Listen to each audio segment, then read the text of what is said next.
Okay, we're just going to have a quick little hello and welcome to everybody. I'm just sharing my screen. Thanks for coming along, so you should all be able to see that now. Thanks for that. Just that you know, I organise a lot here, so if you can just bear patiently with me, that would be wonderful. The other thing I want to do is open that one. That's right, so I just pull him out of there. And I want all of those. And so I'm just getting some things sorted. And so I need that one. And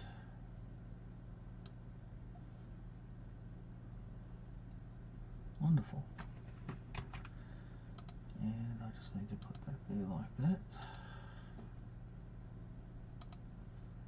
And pick those up.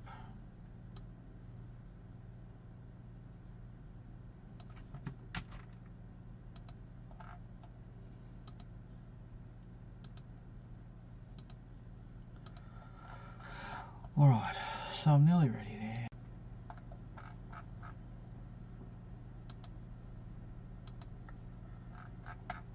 Okay, sorry, I just wanted to enable those, which I've now done. Yeah, terrific. Okay. Hi Vincent, how are you?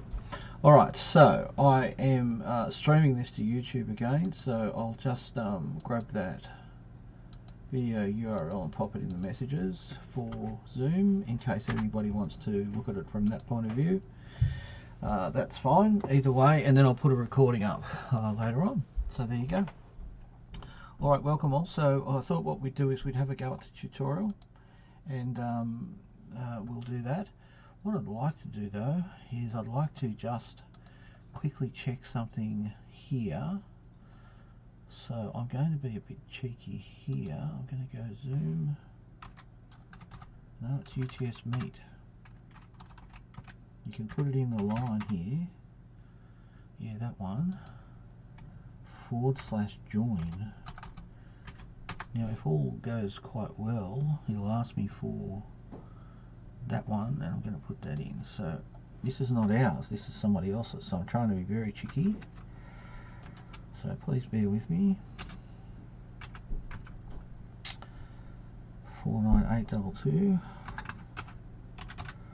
Now I just don't know what's going to happen here, but let's see, a bit exciting. Okay, no, I don't want to do that.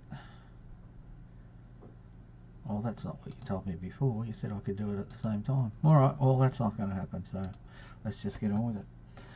It used to be that you'd be able to join up too, so I might have to pause if I get a request from Talib, so I might have to just pause and come back, but I can do that at any time. Okay, so let's move on, shall we? What we're doing today is we're doing our workshop, and so we'll have a look at the tutorial and then we'll move into the lab part. Hopefully you've all had a look at the orientation session, and so you've been able to see what today is about on many different levels. I hope that's been the case. Okay. Alright, so let's move to, where are my parts? Okay. That's what I want. Over there like that. Okay. So the first part is designed to just go back over and ease us back into some of the thoughts that we had in the lecture, and the second part is for you to go away and mull over and think about how you might unpack those. Okay, so in that way we get a bit of a revision. Now these tutorials are the best way to revise for the exam. The first part of the course, the first couple of weeks in particular, are a bit tricky and a bit daunting. So I want to set you at ease in that regard. You know, I'm not a monster, and I'm not going to hit you with 11 weeks of just hair pulling theory. We're going to get into some practical ideas that we can do, and that should be very helpful. Okay, rather than, because I've already said the subject's very exciting, so I can't turn around and say it's very exciting and then put the fear of God into everybody. That's not really very fair. So It's just all about easing our way through the things that are difficult, and then I'll tell you when they're difficult, and you already know when they're difficult, and then addressing those things that are a bit easier. Alright, in terms of our question here, we've got our draw the following sets on the real line and find an upper bound. What does that mean? And a least upper bound. Okay, so who can tell me about upper bounds? What do we know about them? What have you learned so far about upper bounds? I made the subtle distinction in the lecture. What do we know about an upper bound? So there's any number of upper bounds, isn't there? There's any number of them, and that doesn't jump out at you. Your intuition doesn't tell you. And then we've got a least upper bound. What was the distinction between the two? When we took a set, we said that the upper bound could be outside of the set. Okay, so any of the numbers that go beyond 10 in this first one. Okay, and we can do them. We can use absurdity. Okay, we can use absurdity to understand the upper bounds. Okay, 10.001. Any number of decimal places that you like. Okay, what about the least upper bound? The least upper bound was particular, wasn't it? Who can give me a suggestion for what the least upper bound was? When I turn my head, I'm just looking at the chat. So the least upper bound is this guy. Okay, so for our particular the least upper bound is the supremum of our set. I won't do this for every one, but we'll just get it out of the way for the first one. Okay, the supremum of this, and that is 10. Okay, that's all we were looking to do for that particular one. Okay, all right. What about for B?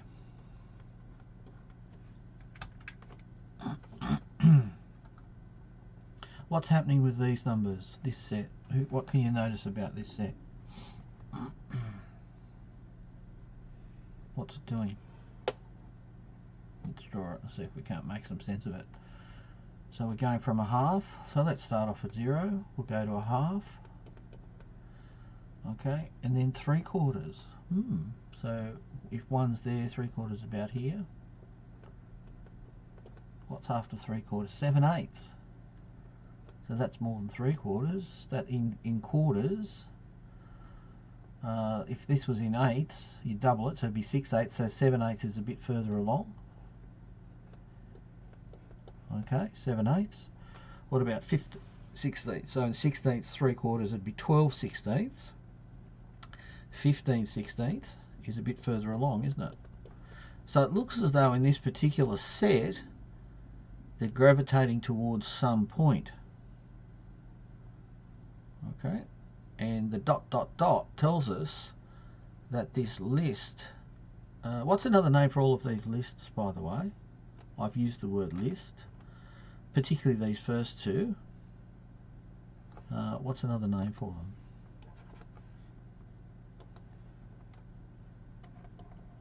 List can be interchangeably used with, yeah, they are sets, but in that form we can call them a sequence. Ah, the dreaded sequence. Okay, so for these guys here, this ...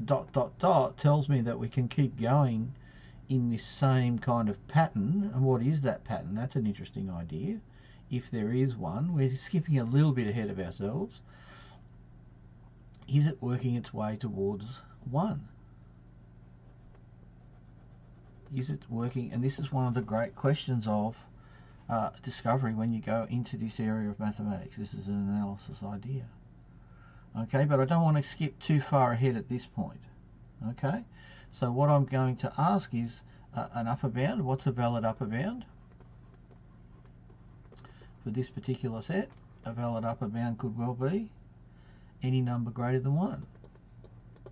Okay, the least upper bound.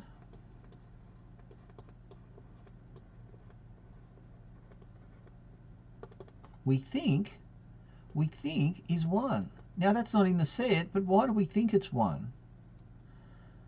Okay, why do we think it's 1? So if we've got a bunch of n equals here,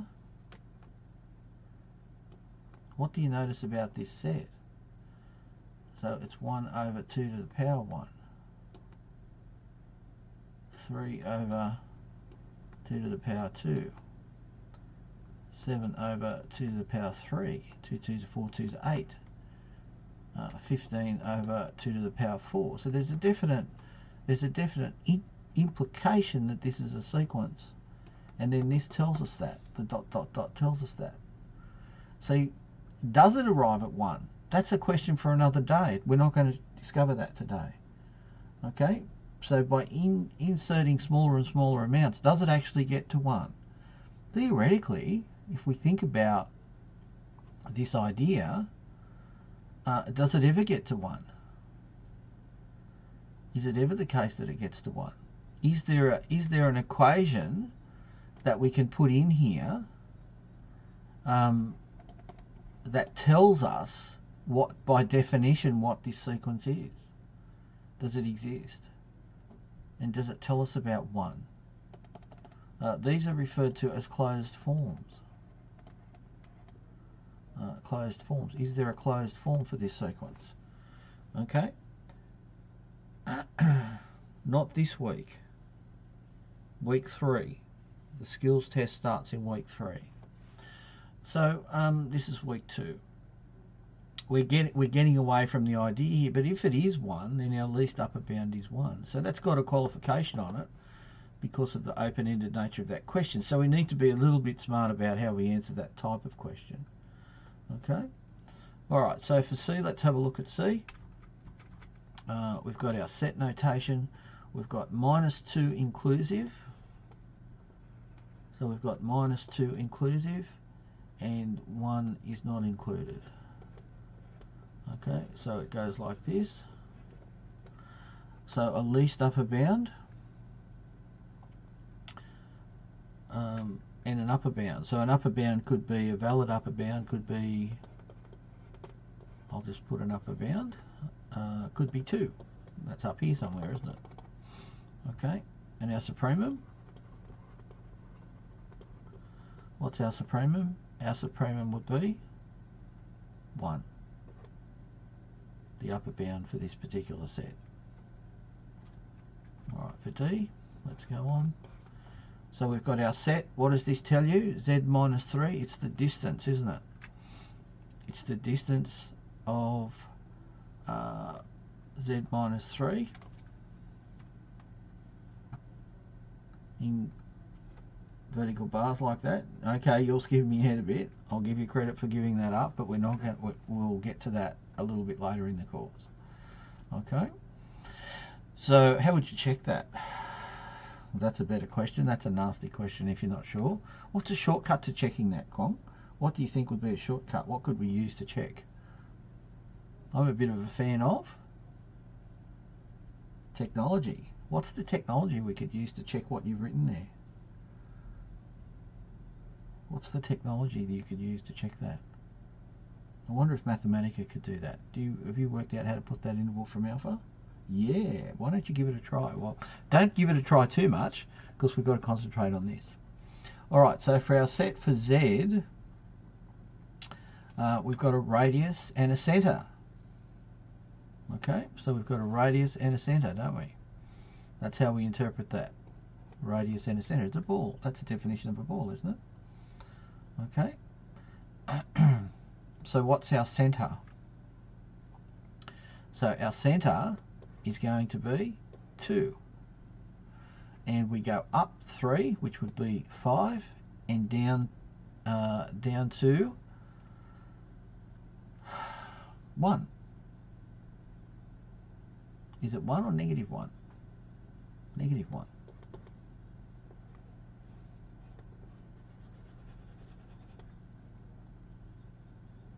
Okay. And so a valid upper bound would be 6. And what about a supremum? Would be this guy, 5. Okay. Alright, E. Ooh. Union means the union of the two sets. So we've got 2 and 3 union 2 sets. So what do we think for that one?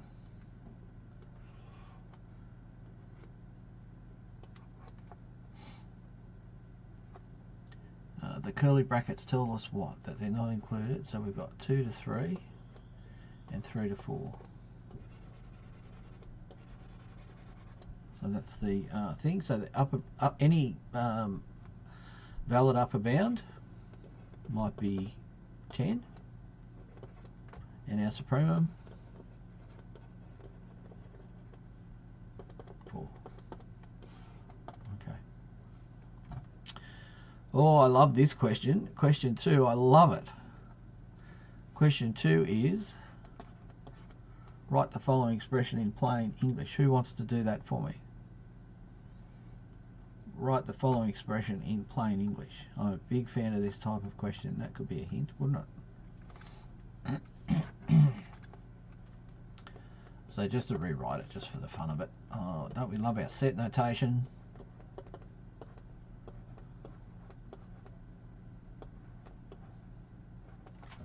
What do we think?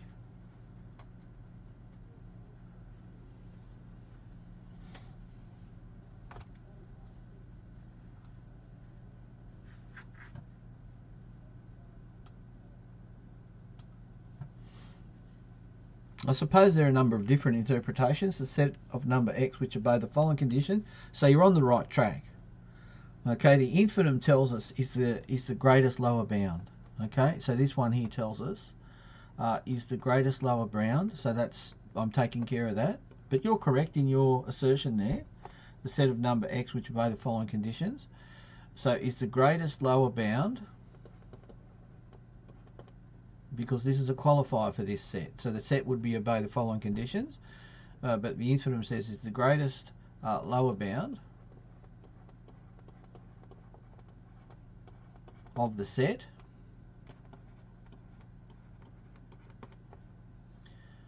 x such that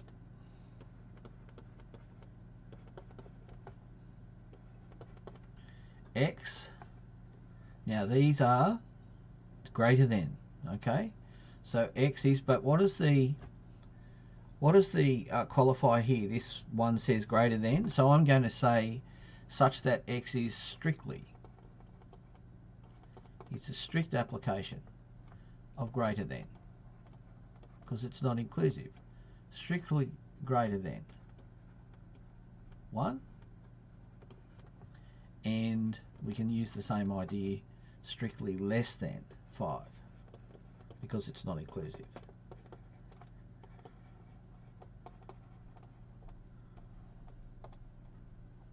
Okay, so I think we're pretty happy with that.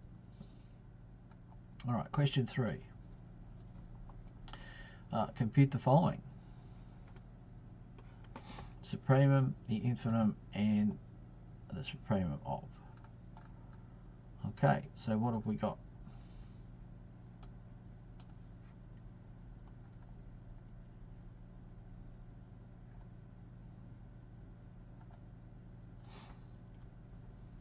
X squared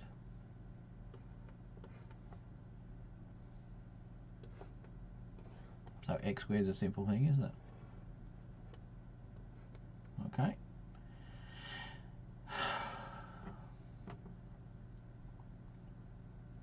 What's included?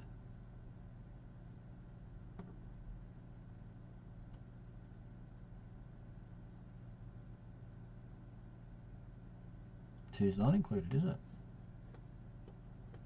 So I have to do this. Okay. So we've got 4.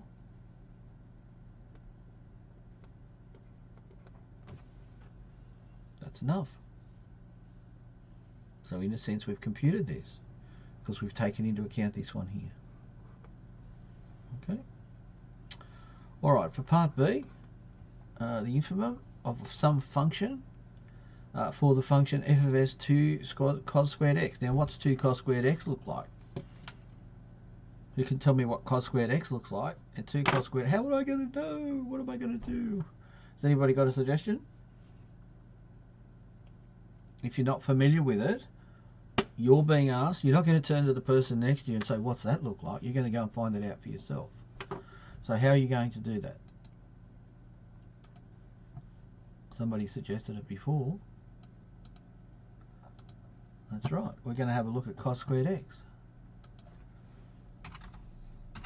And we can do that and see what that looks like. Cos squared x, let's see if it processes that. I left a gap deliberately and it did. Ah, look at that, and it's got a maximum of 1. Okay, so what about if we put a 2 out the front? How's that going to change it? And it's all positive. Do you see that? It's all 0 to positive, the cos squared function. Let's see what happens there. See if it interprets properly. So it's doubled up now, it's a 2. Okay, so we've informed ourselves about what we think that is. I mean, we could go along and look at the other things, but at this point here, all I'm suggesting to you is that if you don't know what that function looks like initially, then you'll need to inform yourself. Okay, so inform yourself about that. Okay, all right, so we have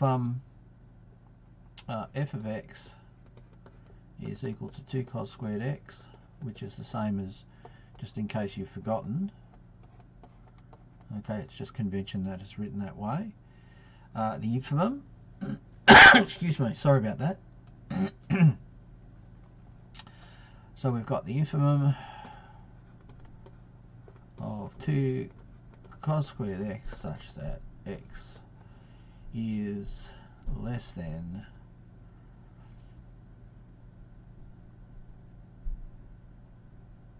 and less than or equal to 0 and pi. So you've got to notice the detail, haven't you? You've got to notice the set notation. Did you notice the set notation and the difference that it implies? Okay, you've got to notice that detail. That's what we're training you to do, right? Notice the detail. Inform yourself and notice the detail. Okay? Alright, so for our graph, what are we going to have as a solution? We're going to have this lovely up at 2 cos wave that's been displaced, and so that takes care of the amplitude component, no problem there. Okay, and we're going from 0 to pi, and so that gives us our pi. Where is the infimum achieved? What is it? It is achieved here. Okay, and what is that value? What's that value? Yes, 0. Inclusive. Okay, so be careful of what's included and what's not. What's strict and what's not strict. Okay. Alright, so what have we got now? Oh, this is a nice graph. C, tan to the minus 1. And we've got big bounds of infinity. So it's asymptotic. That's the suggestion. The suggestion is that we know some functions are asymptotic. What does that mean? It means they have a limit on where they head. So tan to the minus 1. What's half tan going to be? What's half tan going to be? How does that make a difference? Okay. And what is the infimum? See if we can draw it. Now you could go off to Wolfram Alpha and check it for yourself, but I'd like you to get in the habit of doing this, because it's not really that big a deal to draw your asymptotes. These are horizontal. Okay. And for half tan to the minus 1. Why did I draw them horizontally? Does anyone want to tell me? Well, I thought tan was vertical. It's a simple question, isn't it? It's a bit like asking what's multiplication. Why have I drawn it horizontally? Inverse, great. Thank you, Nicholas. It is an inverse. And that also means that we're not looking to see, what are we looking to see here? It's going to be between pi and minus pi because it's an inverse. Okay, alright, so if it's an inverse, we've got pi and minus pi. And what's the infimum for this one? It's not asking that, it's asking the supremum. So the supremum is going to be, I'm going to put it over here, it's going to be equal to pi, isn't it? The infimum would be minus pi, but the other one would be pi. Alright, part 4. Find the interval such that, find the interval D such that an interval D, a set of all real numbers, such that the set of all real numbers implies, this is the implication symbol, isn't it?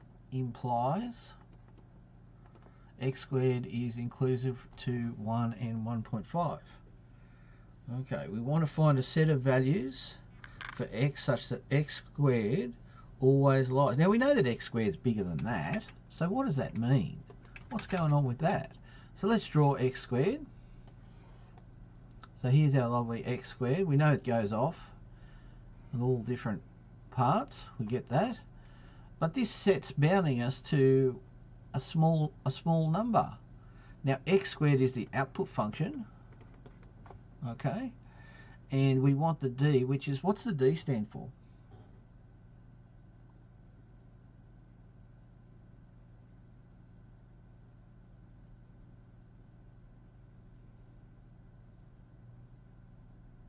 Find an interval. Well, we're given an interval and it implies this output. Yeah, so we're effectively looking at the range and we're being asked for the d. So on here we've got to find 1 and 1.5. Okay, so we'll do 1 and 1.5, so that's our interval according to, now this seems like a question that we might have picked up on in our sets, wasn't it? What's this input interval? So there's our d, there's our d, so what's that input? Okay, for x, so f of x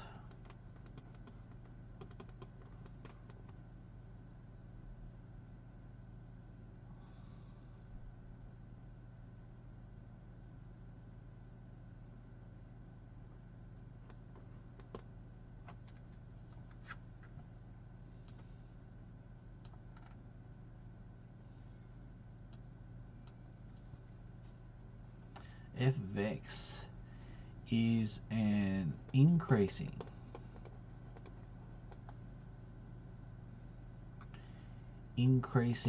and monotonically, I'm going to use that word, monotonically, I'm going to put it in brackets, monotonically increasing function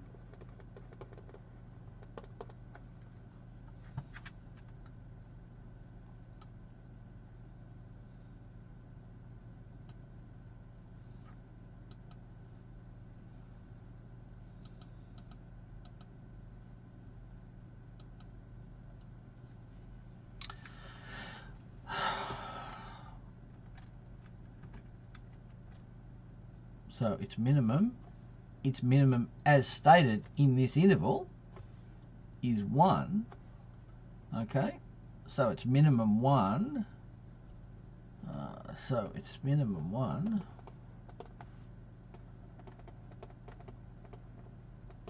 in the interval, because we're referring to the interval, so we're analysing just the minimum, okay, occurs where does it occur?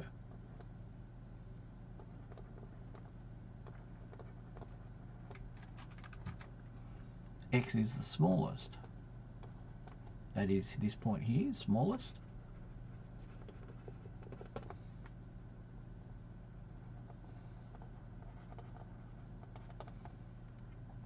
and the maximum of this interval that we've been asked to find, which is 1.5,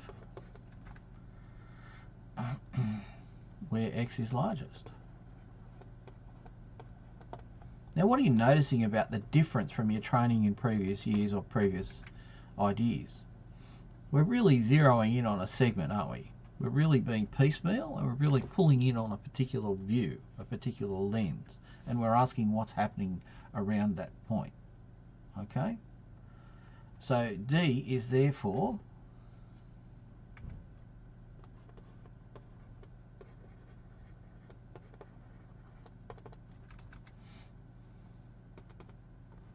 now, I did this in the lecture and it might have puzzled a few of you. Okay.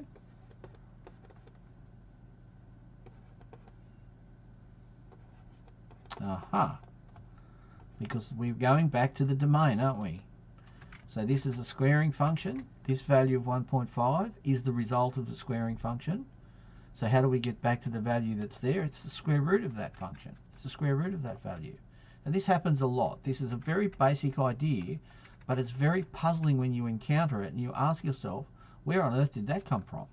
That's simply an interpretation of the output domain that the output range that we were given. So the output range said 1. Well, the square root of 1.1 is 1, so that's why I didn't put that on. But the x now is the square root of 1.5. That's the input domain. So it takes a little while to get used to this, looking at this through this lens. Okay? So I don't want to overdo it, but when you encounter these questions, really just pause and ask yourself, okay, how do we get back to the domain if we're only given the range? Okay, so in a sense, you apply the inverse to the answer to get that. The inverse of the square was the square root. So keep that in mind. That kind of thing's a little bit tricky, isn't it? All right, so we're kind of narrowing into the work that we did in the lecture now.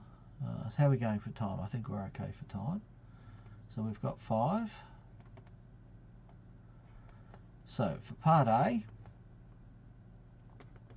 if the distance of x from 2 is less than 0.1, what is the least upper bound of x plus 2?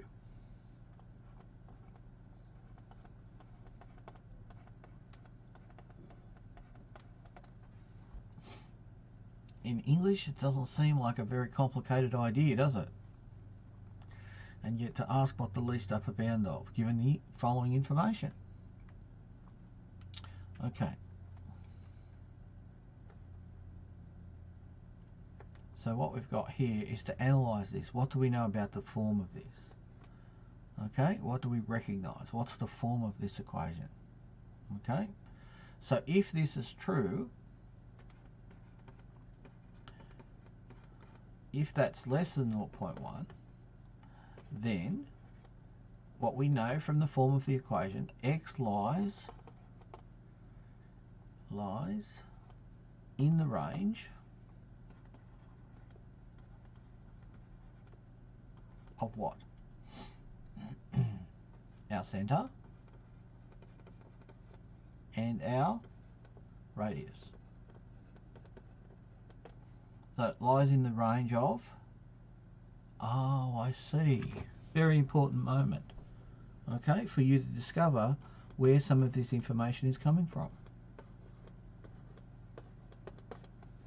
Okay, so now the ball idea seems reasonable, doesn't it? The study of putting that together seems a reasonable thing, okay? Because now that's your interpretation of the forms, and I did suggest to you that we have to flip around the different forms, okay? So how do we do that for 2? Okay, so we can choose,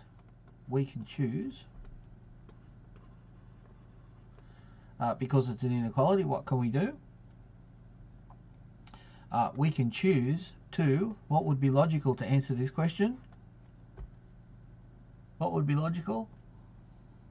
Anybody got a suggestion? I know I'm stretching you a bit this morning. We could choose to add 2 to that inequality. Okay, and so if we did that, we would find that all of a sudden 1.9 plus 2 is 3.9. X, oh really? Okay.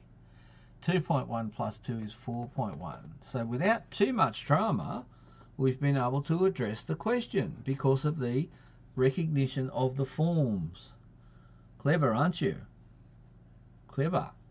Okay, so what seemed like a mystery and a puzzle is now somewhat apparent. Okay,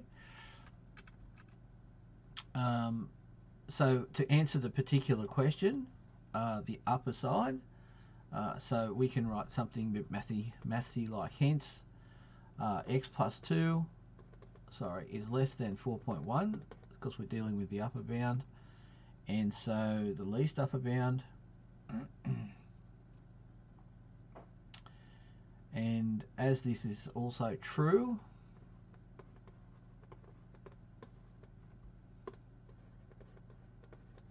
when, what am I going to say here? Also true if x plus 2 is negative.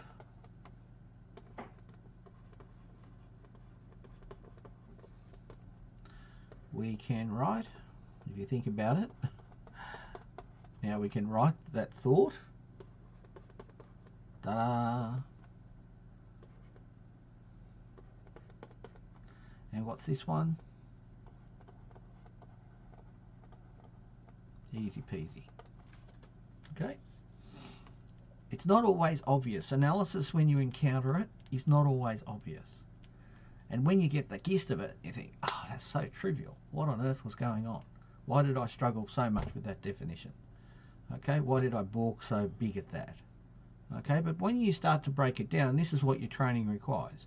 Your training requires you to really think about what's the information that's there in front of you. Well, you know about forms, you know about how they dictate the set, and then you can think about how you're going to put those together. And then logically, what can we do to it? So in maths, that what can we do to it part is a bit that, unless you've done 4 unit, I don't know how much of it came out in the previous subject, but that what can we do to it to satisfy the question? Okay, and I've kind of open-ended that by putting it that way. All right, are there any thoughts or queries about that thus far? You happy for me to move on? Okay, all right, very good. So what we want to move on to here is part B. So we've got for part B, if same kind of thing, be careful of the form. What does that mean? Think about the ball. Think about the set, the ball and the set. Okay.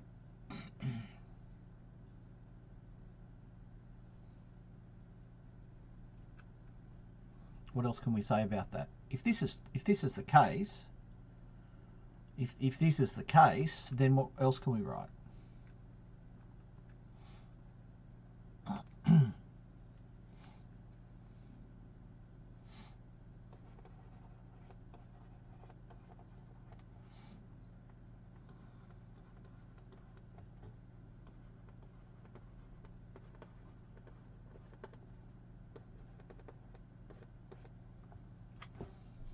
Going the other way. That'd be true.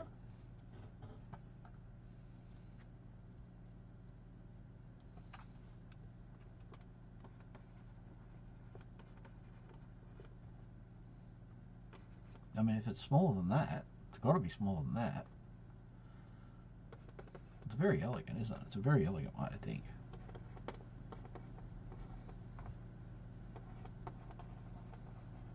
Now we think about the ball.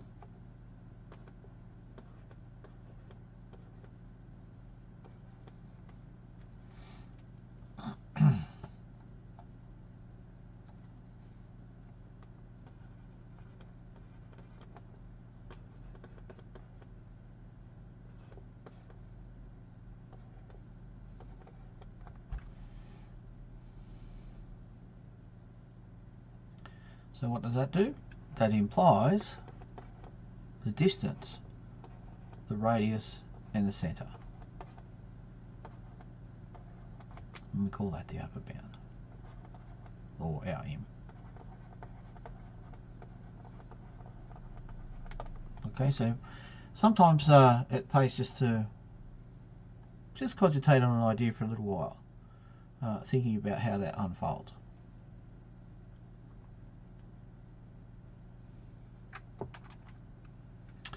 the ball and the radius idea. It's a big one, isn't it? The ball and the radius and the set. It's a big deal, okay? It's a big deal. So I know I made a bit of a fuss about it, and the set of a number X which obey the following conditions, and I did that about 20 times. Now you know why. Because I'm trying to get you to realise what you've got to learn, when you learn something, you know it, you remember it. It becomes, recognisable. Okay, it becomes recognisable to you. And so we need this recognition in mathematics. Mathematics is all about this recognition. And all of that comes about from the different forms and seeing what you can see. All right. So that one there will be downloaded. So we'll click on that to download.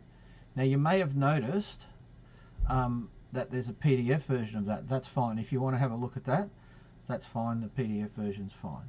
Okay. The next thing we want to do is we want to go to the supporting websites, and we want to open all three of these. Okay. So open all three of these.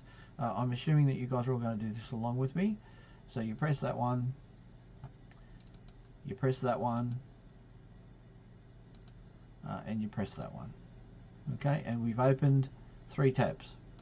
Now what I'm going to ask you to do is I'm going to ask you to have that one there. I'm going to bring it over to a new window by itself.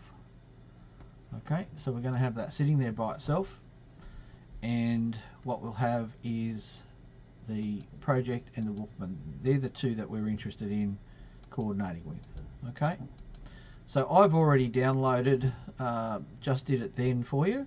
So we're going to go to Try Jupyter Lab. So click on Try Jupyter Lab and see if you can open that up. Now residing in my downloads is the file that was just put in there just a few moments ago. So I'm going to call that back up in a moment. Okay, and we'll work together with both of these to get this done. Now don't worry about this website at the moment. Let that just sit there because we want to get the file loaded up and working if we can. Okay. Alright, so what we'll do is we've got to use the little upload button. So you can see the little upload button there. Upload files. Okay, so we need to get that upload, and we need to go and find the lab1 file and put it in. Okay, so we put that in.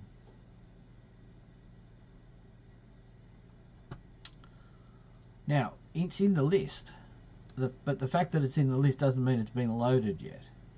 Okay, so we need to double click on that and it will load.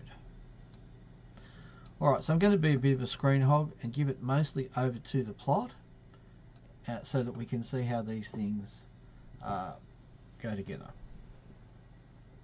Alright, now in this case here, what I want to remind you of is not a programming subject. So there are some simple things that we want to learn, but we don't want to be overemphasizing it. That previous bit that we just did, emphasis, emphasis, emphasis. This bit here, this is worth 10% overall. If you look up your subject outline, you'll see that the lab work that we're doing is worth 10% overall. So each one of these testing things that we're doing is a little bit less than 1% of your overall mark. So I don't want us to be hung up on this. This is a bit lightweight in some ways. I'm not asking you to be a Python programmer or a Mathematica expert, although if I were going to have a choice, I would choose the Mathematica one. But I want you to be aware that the different types of tools exist, and they're well within your remit to use. Okay, they're well within. These are aids to you guys. That stuff that we just did, that's what this is all about. This is going to help you do that stuff. So these technology tools are things for you to use. You put them in your suitcase or your handbag or your toolbox. They're there to build you up, not to pull you down. So don't think for a moment in looking at all of this, you see all the code, you think, oh my goodness, have I really got to do? No, you're not going to be assessed on this in that way. It's not going to be an in-depth assessment. Okay, it's going to be using the tools to help you to augment what you're doing. Okay, the assessment is lighter, much lighter than that idea. Okay, so hopefully that's a little clear.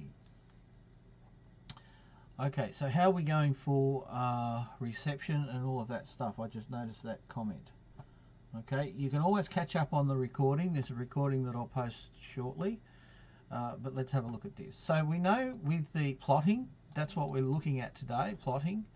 So the plotting requires us to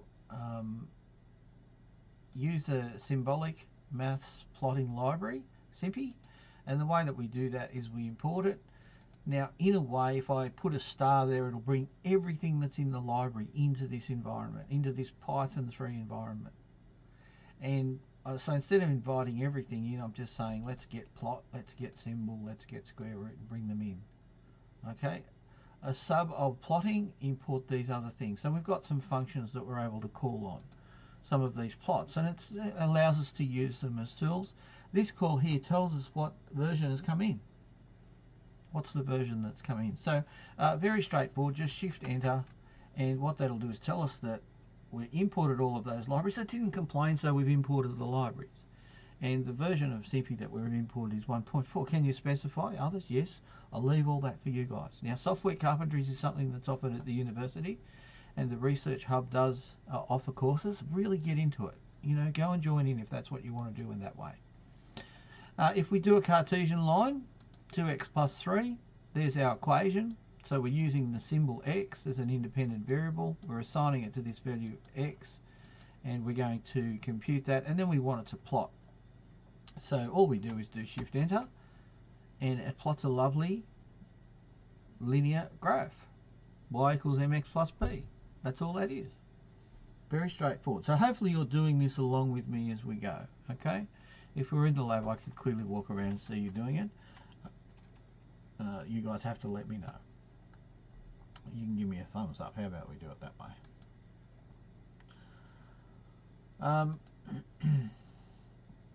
Thank you for that. I appreciate that thumb up.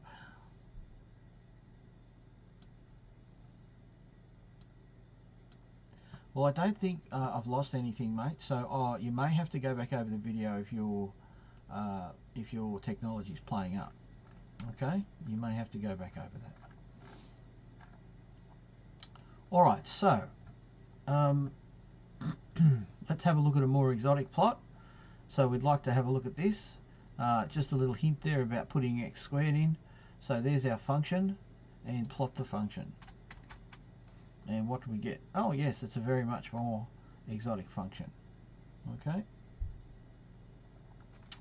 We're having a look at a few more. So we're importing sine, and we're having a look at sine x over x. That's of interest to us, and we'll be having a look at that in the lecture today, I think, actually. So we go through and import it and assign it. It's annoying when you do this, isn't it? You know you're doing something, you're putting it in, but you don't know, you don't see any reward for your effort. So in this case here we will, and that'll show us what this sine x over x function is. So what do we know about that sine x function? We're going to explore that today in the lecture somewhat. Okay, so we'll have a look at that, thinking about our delta epsilon for that kind of function. At school you had a certain limited way of looking at the proof of that, but here we'll go a bit further in. Alright, so another interesting one.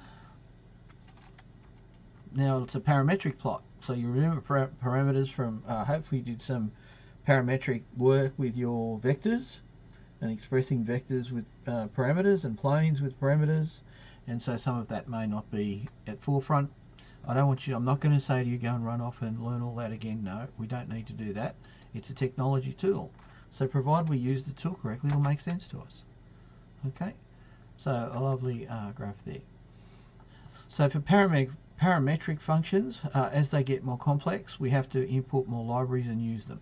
So we'll have a look at, now you may not have seen this, it's a bit early in the course to give you these in terms of expecting you to know, because we haven't done the multivariable part of the course, but in effect what this is going to give us is a plot that you may not have seen before. Aha! So we've got a plane, okay, and so I'll leave you to work through this. We're going to be doing calculus on this kind of stuff later on in the course. Okay, we're going to be finding the maximum minimums, the saddle points, in the same way that you did for a regular 2D curve. But leave that, that's the easy stuff. Oh, you say that now. Okay, the hard stuff we've just been doing in the tube, this is the fun stuff. This is not hard. Okay, don't worry about the plotting. You don't need to know all the plotting stuff. I will help you sort that through. Okay, this is the fun stuff. Yes, it's got a lovely saddle point there. It's curving in both ways. Okay, so we'll have a look at the next one. And so what we're able to do is a superimposition. So we make our plot. So we assign it to a variable. We don't plot it. We don't show it. We do the next one separately, the third one, and then what this object is being appended with the second object. So the second object's got the information we want in it. It's being appended to the first one. The third object's got the information of the graph. There it is there, and it's also being appended. So what will happen now is that we'll pop them all out on the one. So all of them have been superimposed. So it's a fascinating thing, and then you can do more with your model. So this is all about modeling your data and how you might go about putting those together. Okay, but again, just calm down on the whole programming aspect of it. It's a demonstration of technology for your edification. And in time you will learn to add them to your armory. I expect you to be able to do that at some point. Alright, so we're very good at Cartesian spaces, drawing a line in a Cartesian, or y equals mx plus b. What about putting a line in a 3D space? What's that look like? Aha. So again, parametric lines, you would have used your text to check that. If you want to, that's fine. What about multiple lines? Well, again, we make objects. We append the objects one to the other. Okay. Change the line color so that we can differentiate the two objects in case they're, that's another idea, on top of one another, and we can show them. There's the hint. Okay. So there's our two lines parameterized so that we can have them in our 3D space. So it might seem like I'm going fairly quickly through them, but I'm doing that deliberately because I don't want you to get hung up. There's time for you to go back through this and do this on your own to check out what you can change and what you can, move it around, change the gradient. All of those things are available to you, but for our purposes, we just want to get you acclimatized somewhat without overburdening you. The overburden was in the tutorial, and you know why, and that's what we're going to stick to. I'll be consistent in that. Okay, so in terms of the symbolic plotting library that comes with Python, it's got some shortcomings, and this talks a little bit about that, about the shortcomings. And so there's an extension that you can use, and so these are being invoked now. So we're importing it, and you can import it as. In the previous one we just imported Simpy, but in this one here, NumPy is getting imported as an MP. So all future references will be np dot. So we'll do np dot to call them. Okay. So we're going to import the version. Okay, and then give a little detail about what it looks like. So that's helpful. So there's our MATLAB version and our NumPy version, and we'll point a single. Now remember that we introduce them as NumPy and the matplot library pyplot as PLT. So all future PLT references now are calling this library. That's all that means. So if we do Shift Enter, we'll pull this up, and there's our single point at a coordinate. Okay, X is 3, Y is 3. Multiple points. There's our array, multiple points. Now plot that, please, as a scatter plot. Aha. So we're scatter plots. Okay. A Cartesian plane, lots of them. And what does that look like? There you go. So this is using the different library, referencing NP and PLT. Okay, so over time, these are great fun tools. When you do a carpentry software course at the university, which is free, you can learn about R or Python. There's a whole range of things that you can do. You can look it up, Software Carpentry UTS. Just do a Google search of that. You learn all this stuff in a fun way, not unlike this, where you get a chance to experiment and go away and do things. And there's great resources. There's no reason for you not to feel as though you can be a user of the technology tool Yes, there's a bit of programming instructions, but they have examples.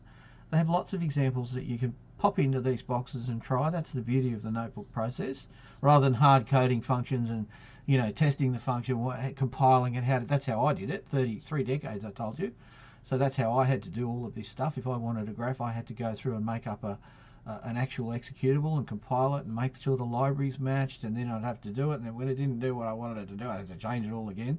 So this way you guys are learning. It's beautiful. It's a wonderful tool. And then what this is supposed to do is supposed to transition you, if you decide to become a bit more of a coder, you can do that as an augmented part of gifting yourself for your career. So you've got your maths and all the things you're doing there. This is an addition to that. Alright, so we'll quickly get the next couple out because I want to move on to the other activity. So line 3D is our plane. Okay, and the equation of a plane, you can look all that up, and we've got plots of lines, more elaborate plotting, and you can play with those. Now I could have made it all part of the subject, but there's actually a subject, the programming subject. You'd be better off going into that subject and doing Python with that guy, because that guy's a genius that does that. He's wonderful. Okay, this is a math subject, not a programming subject. You can look up that programming subject yourself in the maths faculty. Okay, so don't get hung up on what we're doing here. It's pretty snazzy stuff for your presentations now, isn't it? Oh, you've got another tool to put into your presentations. Something that you might want to put in that is helping you to explain what's going on. Alright, so let's get to the questions. Alright, so what I'm going to do now is just change the pace a little bit, and we're going to go back to this one, and I'm going to put this over as far as it'll go, and I'm going to set the question there, and we can see that in this particular group of instructions here we've got a what? Add your student answer here. So you're being requested to put something in there. Okay, now how does that work? We haven't got much time, so would it be fair of me to say, well, you've got to do that now? No, that's not fair. Okay, so as per the orientation, you need to come to this page, you need to log in. So I'm using a dummy one that I made. So you'll use your student number and your email password. So you'll put your student number in there, in the username, and your email password, and you'll hit that. Okay. Now if all's well, I'm just going to check one thing over here.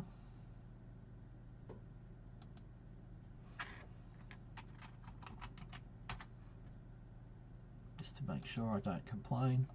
So when I come to labs, and the one we're looking at today is lab 1. So you just click on lab 1, and it'll bring you to a point where it says, okay, we're going to have a go at this. We're going to use this technology tool to help us do this test. Okay, we're going to take information from this guy over here, and we're going to bring it over here, and that's going to help us complete this task. And this is what it'll be like each week. It's simple. Okay. Right, so in this point here, has everyone been able to log on? You should all be able to log on, select the labs, lab 1, and get to this screen. Has everyone been able to do that? We're going to work by exception, so if I don't hear from you, if it's silence, that means you did it, and you're here exactly like I am, or you're going to speak up, please.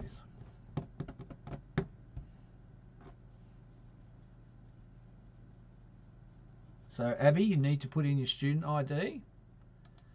So your student number, just your number by itself, whatever your number is. Okay, just your number, not anything else, just a number, whatever your student number is. Okay, and then, yeah, don't worry about that. The warning is because there's some, look, I've got it up there too. There's some HTTP files that are linked, not S files, so it doesn't like it. And it just gives you that warning. Just proceed, do the exception, add the exception, whatever you've got to do. Just go advanced and come in. There's nothing wrong. Okay, so you put your number in there just by itself. Okay, in my case I'm using something that I've made up that's not a number. So, and then your email password. Okay, no, that's not the case. What it does, it rings up the university, and nobody can do that, Raphael. It's based on the university system, and it's quite secure. So the login's different to the file appraisal. The file, there's some files that I've got there, and I'll show you those later, that are support files, and some of them are just, I'm going through them, I'm updating them. It's a big project and it just takes time. Okay. So it can't, all it does is says, it can't, nobody looks at your credentials. It just takes those 2 packets of information, throws it over to the university. The university looks at that. The university does all the validation and says, yep, that's a valid UTS student, and it throws it back to this page and says, let them in and tell them who they are. That's all it does. Okay. So you can relax about that. But it's good that you guys are savvy. It's something that I've got to fix. Alright, so we're in here, we're going to labs and lab 1. So at this point we should be all there. Okay, so if you're keen, sharp, if you're keen you can start, because you don't need to worry about me. If you've done your orientation, you know what's coming up. So as soon as we click that button and press here, it's a one-time only thing. So if you submit this paper with 1 question done, you won't get a second chance. You'll get whatever that is. So if you get 1 mark out of 6 questions, that's not my fault. Okay, so don't press the big blue button at the bottom once you go past here. So once you're ready to go in, it means you're ready to put something in here. It means you're ready to do that. So press that. Now the big blue button I'm talking about is that one. Do not press that. Do not press that until you are finished. Okay, do not press that until you are finished. Okay, what we want to do is go around the questions. We can go backwards and forwards through the questions. Okay, and we're starting on question 1. So question 1 here requires the knowledge of plotting. It's saying add your student answer here, and so show or plot this. So what will you put in here from these answers? Which one of these would be correct? Okay, now you've just seen a few of them, so I don't think I'm giving anything away. Oh, that's a little bit different because it's PLT, but for our purposes we want to have a look at P1. So it's going to be, I don't mind giving this one away because it's the first week and it's the first time we've done it formally. So we'll have a look at show. Now I'll make a mistake deliberately because I've decided to pick the wrong one, and it's complained it's not right. So I won't answer that question yet because I haven't actually got the right thing there. So who can tell me, who can help? We're not supposed to do this, but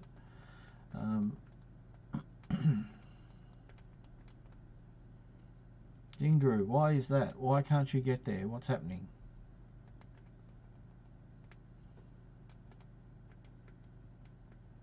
You just go forward.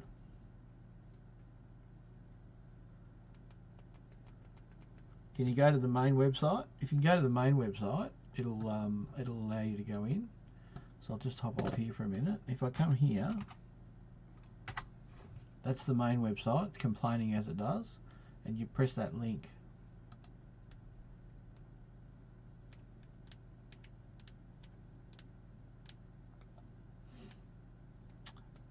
Okay, Abby, it's possible that you're not enabled.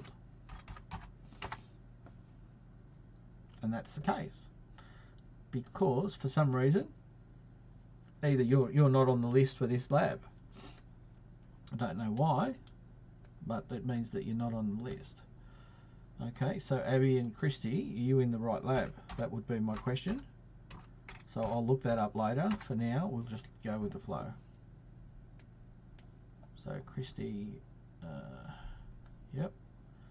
So Abby and Christy, you should be able to do that now. Okay, that should work for you. And trust the page, yeah. Okay, Yingru, you're in, so that's good.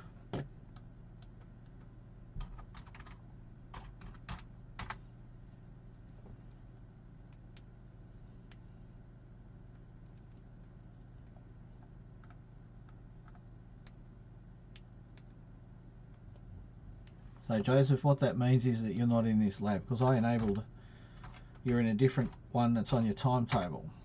Okay, so if you're gonna, this is the problem we jump into. I've enabled it for you this time, Joseph, but you really need to stick to your lab, please. Okay. So I'm going to be a bit insistent on that. Okay, so yeah.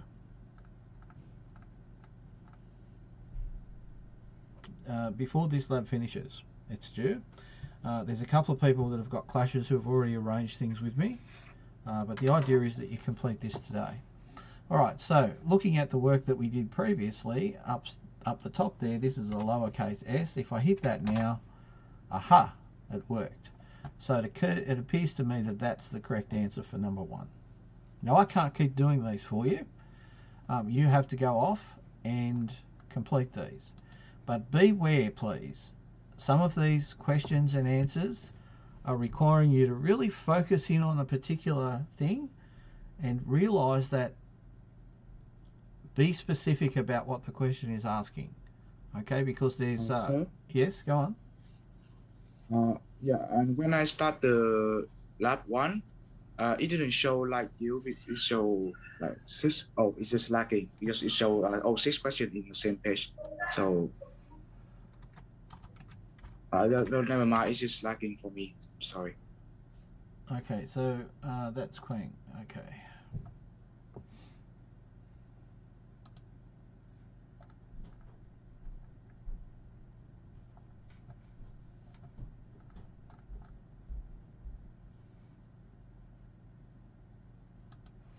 Well, I have the list taken off the timetable, Anthony, and if you're not in the right place, this is the issue.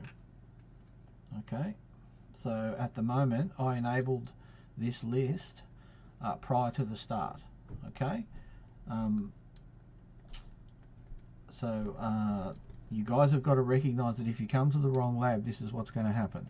At each of the beginning of the labs, I put the group in, and you're better off looking at the actual lab that you're in. Okay, alright, so if you're in a later lab of this week, it won't be enabled. Okay, it's as simple as that. For everybody else, perhaps just get on and do the questions and recognize, just think very, very carefully. So for these first couple of questions, it's fairly straightforward. For question 3, be careful. It wants a full graph, axis labels, a legend, a title, axis cables. So be careful of what you think is the right answer. There's only one correct answer there. Okay. Then we move off to Wolfram Alpha. So then you'll come over here and try your luck with that. Again, be careful of what you are thinking about what the question is asking, because in Wolfram Alpha we know that it gives, if you put something in, it'll give a lot of other information, but it might not be the actual plot. So if you miss one out there, you need to take responsibility for that. Oh, boxes, so I'm giving you a hint, and boxes, so I'm giving you a hint. Okay, that's as much as I can do in terms of supporting your students in an assessment. I've been very generous, so you've just got to make your own way. Okay, 10% easy, 10% is all they're worth, so less than 1% each week. It's not something I want you to fret over, but it is something I would like you to be able to do and do well. To be honest, I think this is something that you should be able to do. It's fairly easy. I'm being very generous, and it's a way of you interacting with technology that's fairly straightforward. Okay.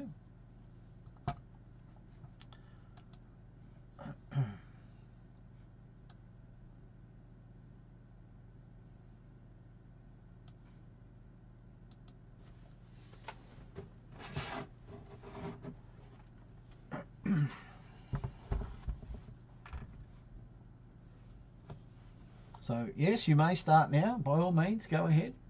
And when you're finished, just print a PDF output. You don't need to send it to me. I'm not using the LMS as a post office box, so I don't want a PDF from you unless there's a problem. But if there's no problem, just send me your student number and email password, Nicholas, and then you're there, provided you're in the right place.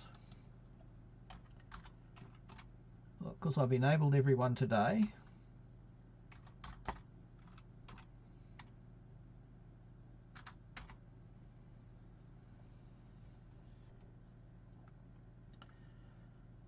Just the lab exercise on this website, mate. The multiple choice questions. Samuel, that's all you need to answer.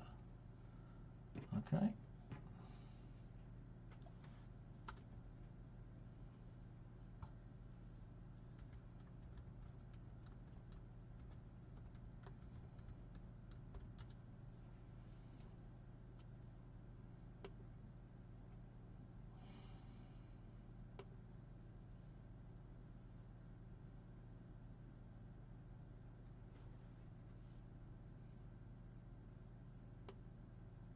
Yes, Anthony, how can I help you?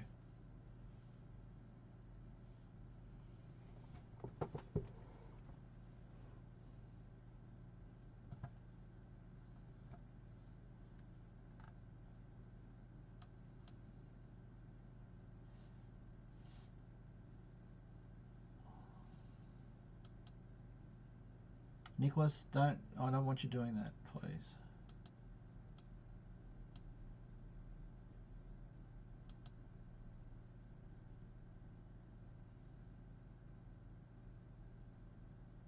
No, that's not correct, Anthony. Everything's correct. It's actually correct. You've just got to notice. Okay? I'm sorry, you're just going to have to think carefully about what that means.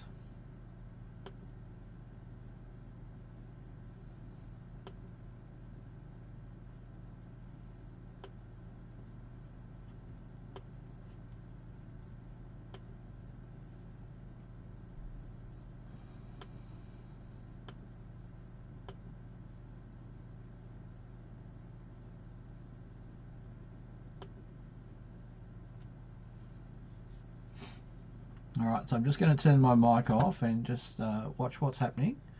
So if you have questions, you can pop them in the chat.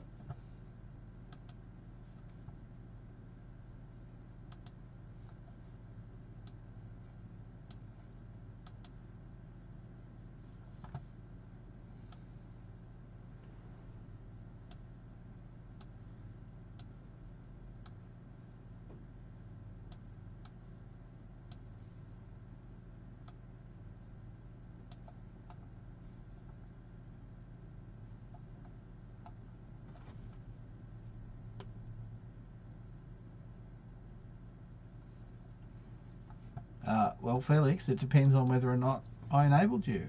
That's the real issue. Okay, I'll check it, but I've gone and got the class list for today's lab and enabled it for everybody. And you weren't on the list, which is why it's not working. Now I've enabled it for you this time, but you've got to go to your lab, please. Okay? You have to go to your lab.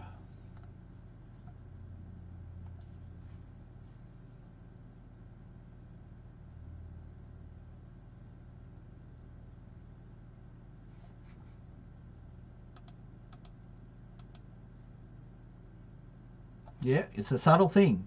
That one, Raphael, it's a subtle thing.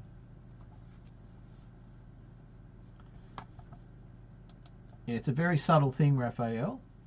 It's a very subtle thing. Okay, so Felix, you've been enabled, but you're in the wrong lab, so I'm not impressed with that. But I've enabled it for you. Get it done today, because we're here now. But please go to the correct lab that's on your timetable. And if you're unallocated, you need to send me an email and I'll fix that. Okay, so you've got to be very careful, Raphael, thinking about what is actually happening. What's the detail? Okay, I'm asking for you to be very careful about the detail.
Yes, Avical, it is. It's being recorded.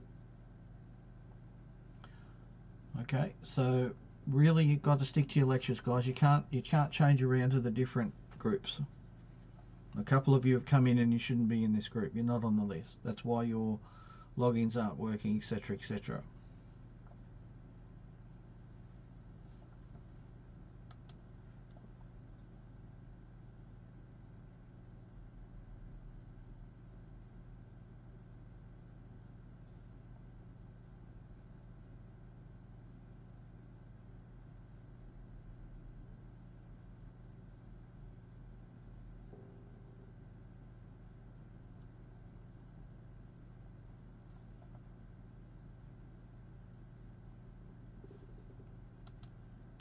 Alright, so once you guys have finished your test, if you've finished it all, you submit it. Only after you've done all the questions, you may leave. That's it. Okay, I have a record of what you've done.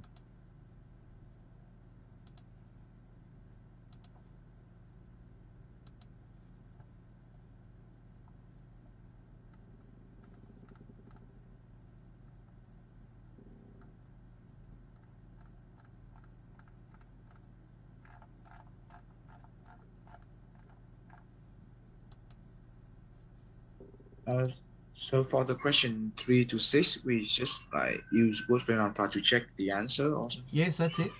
That's it. That's exactly what it is. Yeah, it's automatically marked. Did you hear it? Okay.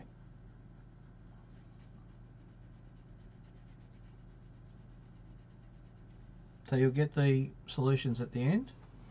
But once you go there, you can't come back. So don't try and see the solutions and come back, because you won't be coming back.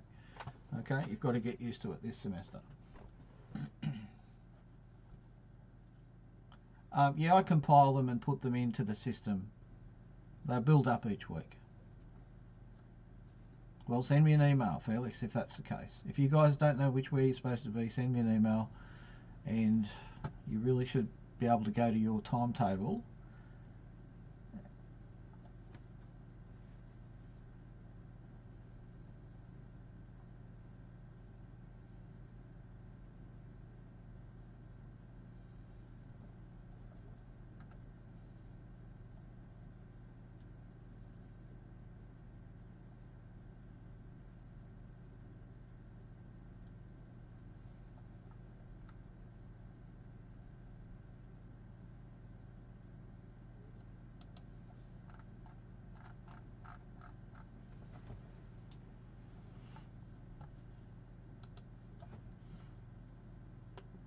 Hi Talib, it's Jason. How are you? Good, thank you. Now, have you guys done the labs? Yeah, I think we better get the labs done as quickly as we can. Yep. If you let me share, I'll bring it up for you. Okay.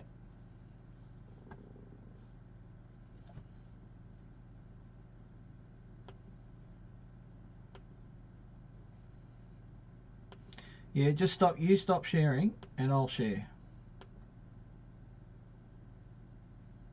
Okay. All right, that's good. All right. So what everybody needs to do is to go onto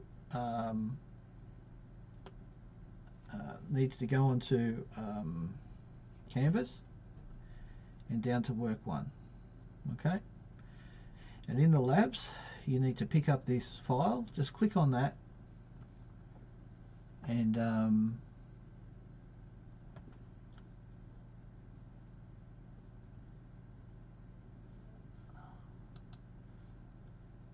yeah, once you're submitted, you're finished, you can go off. Is he okay? I fixed it up now anyway, Abby, so I think you're okay. Alright. Alright guys, so come to Canvas, and once you're here, what I want you to do is click on this file here, and it'll bring you in, and you'll be able to download that file. So just download that file. When I do that, it puts it into my downloads like you just saw. Then come back and open your supporting websites link. Okay, and press each of these, please, and they'll take you off to a new window. And the last one's the Wrk1 one. So what you'll have is two windows effectively, and I'm going to put that one. I'm going to put that one over here in its own space. So you just have them side by side like that.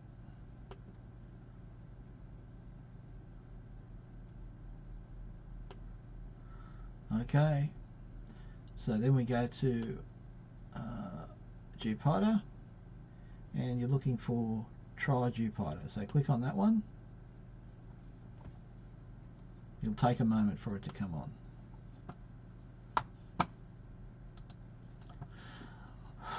Well, you're supposed to finish it during the workshop, Nicholas. You're supposed to have it done now. Okay. That's workshop 2. I think that's Talib's. I think that's the other one, Anthony. So on the links for your workshops, schedule and links, it's got them there. So workshop 2 was mine, but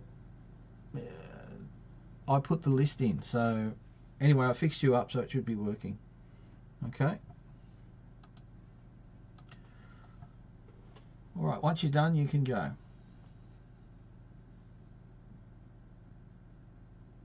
Well, Hayden, you're not paying attention. They're not the same. You're not paying attention to the detail, so you've got to be very careful about that, please. All right. All right, thank you. Once you're done, I'll see you in the lecture. All right, once you're done, thank you. I'll see you in the lecture. All right, guys, so what we need to do is we need to upload the file. So upload the file, press the upload button, go to your downloads location and open that, and it'll bring it into the list. There it is there. Double click on that and it'll put it into your system for you. Okay. Now, unfortunately, we haven't got a lot of time to go through all of these particular plots. So what I'm going to do is just run them all the way down. So I'm going to run all the cells.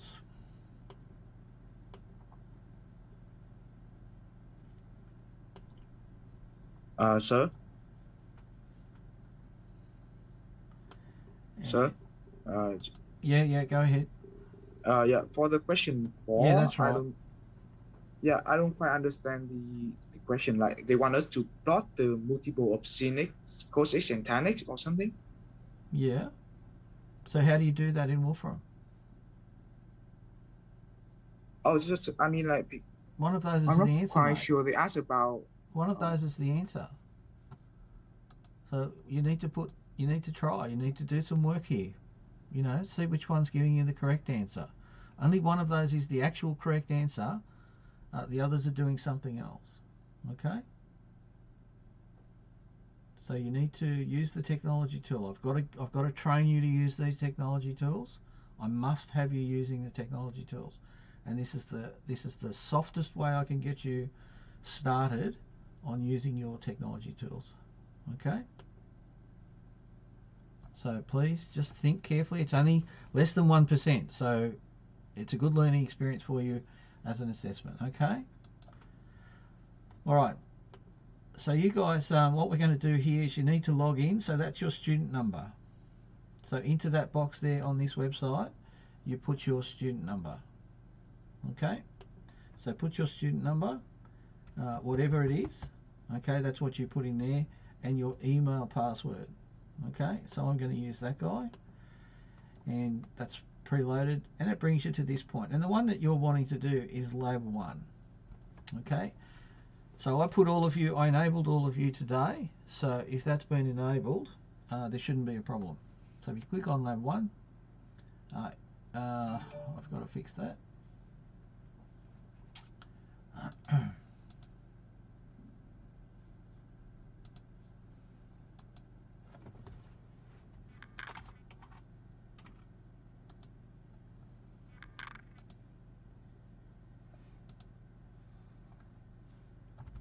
Okay, so when I do that again, IMAM, it threw me out, you see.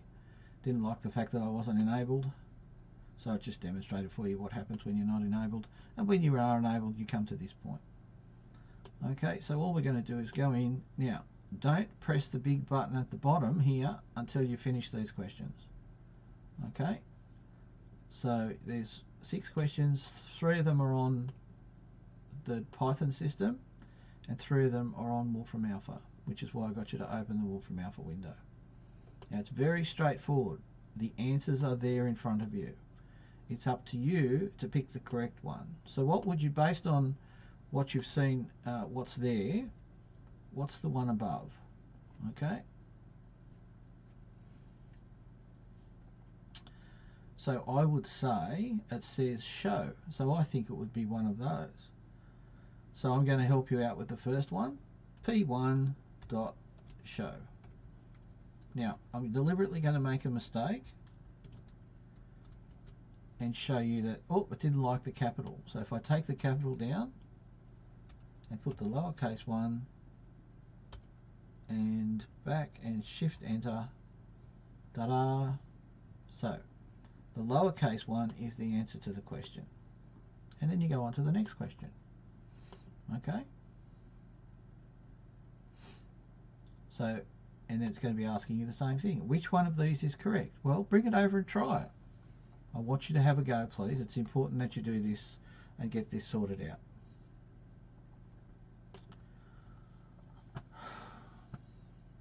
Alright, guys. There's nothing wrong with the questions. The questions are beautiful. I'm not going to do them for you. You have to pay attention. What's actually happening there? Okay, what's the difference between... Wolfram Alpha throws up a lot of information. You can type in sin x and it'll throw up a lot of information. However, when you pop in plot sin x, it gives you a different solution. You're not noticing the subtlety. So that's what I'm training you to do. I'm training you to notice only one of those answers is right on that question 4 that you're seeing on the screen. Okay, you have to work this out. Sir? Yeah. When I was doing the lab, it halfway through just kicked me out and says I don't have access to it. I was technically enrolled in the other tutorial at this time, but UTS timetable did an auto switch when I had selected like a week ago. Like it switched yesterday or something. I assume I'm not on your timetable because...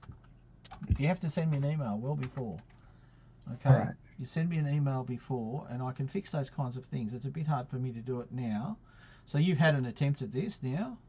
Yeah, I had an attempt. I'd never submitted, but I started and it kicked. You must have pressed the button, mate. That's the only way. It won't kick you off by itself. It's a bulletproof system. I've tested thousands and thousands of students. So it's just one of those things. I've re-enabled it for you so you can have a go. There's enough time for you to finish it. All right, thanks. Okay, just refresh your thing and do it that way. Okay. Yes, it's on the front page, Adam. Under the home, at the very top, there's a link. There's an addendum and a subject outline.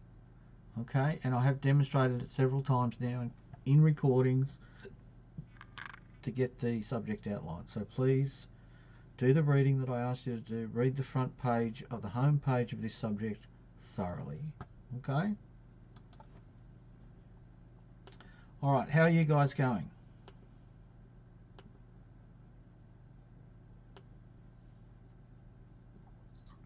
Yeah, excuse me, sir. Sir? Good. Yes, mate, how can I help? Sir, on my MSSU login, it does not show labs. It takes me to the MRS, All Student Practice. Okay, so you're not in the right website. So if you're here, you need to click this link here. It does not show up. That link must be there. Refresh the page. Refresh the page, and you click on that link, and it brings you here. Sir, in the menu, it shows about us, resources, library, learning tools. No, that's because you're back here. You're back here. Okay, you're back here. Sir, it does not shows 37132 IMAM. Well, put it in manually. Can I? Put it in. No, the link's on. No, hang on. You're doing the wrong thing. In the link for supporting websites on Canvas, that's the link there. Press that link and it'll take you to the right page.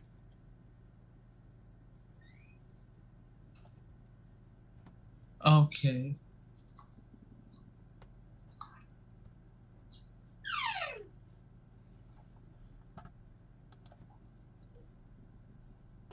All right, so Tongue, you must be pressing the big blue button at the bottom in order for that to be happening. Okay, you must be pressing this one. Do not press this one until you are finished. Okay, it's this one that navigates around the questions. Okay, just navigate through your questions using that button and don't press this big one at the bottom. Now I'll enable it for you, but we are kind of out of time. Sir, it says your connection is not private. Yeah, that's all right. Accept that. Provide the exception. And then you can get on with it. Yeah, just do the exception and then you can get on with it. Okay, Tongue, I've reset that for you, so away you go. Just refresh your entry and away you go. All right, guys, we're going to have to finish it up there because we're going to have to finish it up there. We're out of time. I've got to start the lecture in a minute, so I'm going to have to close this now. If you've got it open and you want to finish it, that's great. I'm happy for you to finish it on your own. You don't need to be in the Zoom to finish it. Okay, so I'm going to leave it there. All right, thanks very much, guys. I'll see you in the lecture. Thanks, Talib. Sorry about that. Thank you. Bye. Sir, for the link is same for the lecture as well, or is different? Well, mate, you're not reading the information that I gave you. I'm not going to send out to students large amounts of emails. The way I do it, and I've said this at the beginning, is that you need to read this homepage. It's got the subject outline, it's got all the information there. In particular, this is what I want to be your weekly habit. Okay, and what it exactly says is that you go to these modules and you read what's there. Okay, now in your case, if you're looking for the module for the lecture link, you come to the lectures and it says clearly schedules and links. And you open that and you can clearly see that that's what we're doing today. Okay. All right, I've given you all the information. You're a university student now. I'm sorry to be rousing, but you're a university student now and you need to be able to manage this stuff. All right, I'm going to hop out of this meeting now, so thank you for coming along, and I will see you next time. Okay? Thank you. Thank you so much.